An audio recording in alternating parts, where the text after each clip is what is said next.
harki waaqayyo waaqarraa yoo dhufe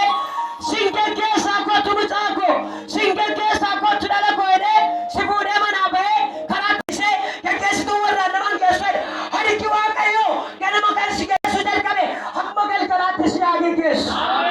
mee ana geggeessu harki waaqayyo dhufeereedha agodaatti dabalaati harki na geggeessu dhufeereedha Museen akkasedhe ergamaan waaqayyo gaafa Museen taasau ani ergamaa koo siif nan erga ergamaan si ergu isa karaaf kallattii asirra deemtu hundumaatti si geggeessu sana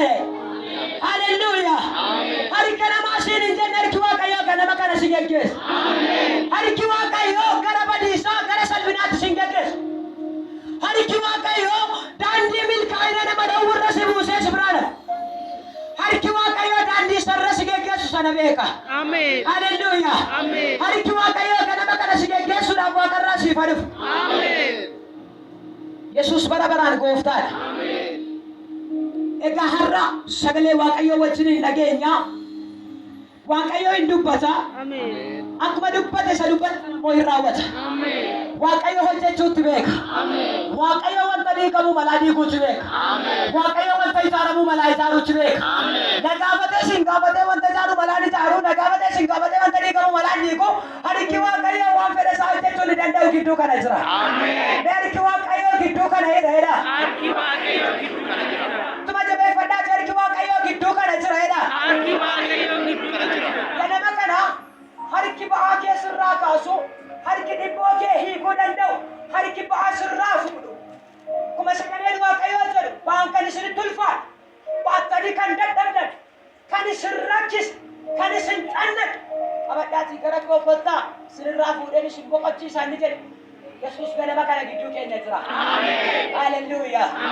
ilaa waan tokkoon isinitti hima namni yeroo baay'ee waan kana dubbachuu hin dhiisu namni foonitti yoo rakkate biri tokko lamaan si gargaara fuuratti garuu yooti dadhabaa taate si qabanii si kaasuun hin ulfaata kanaafiyyuu ganama kana harki waaqayyoo yeroo si jajjabeessu barbaadu harki waaqayyoo yeroo si gargaaru barbaadutti harka gargaarsa waaqayyoo ofirra dabarse Amen. haleluuyaa nama si bira jiru harka isaa qabe akkaleeni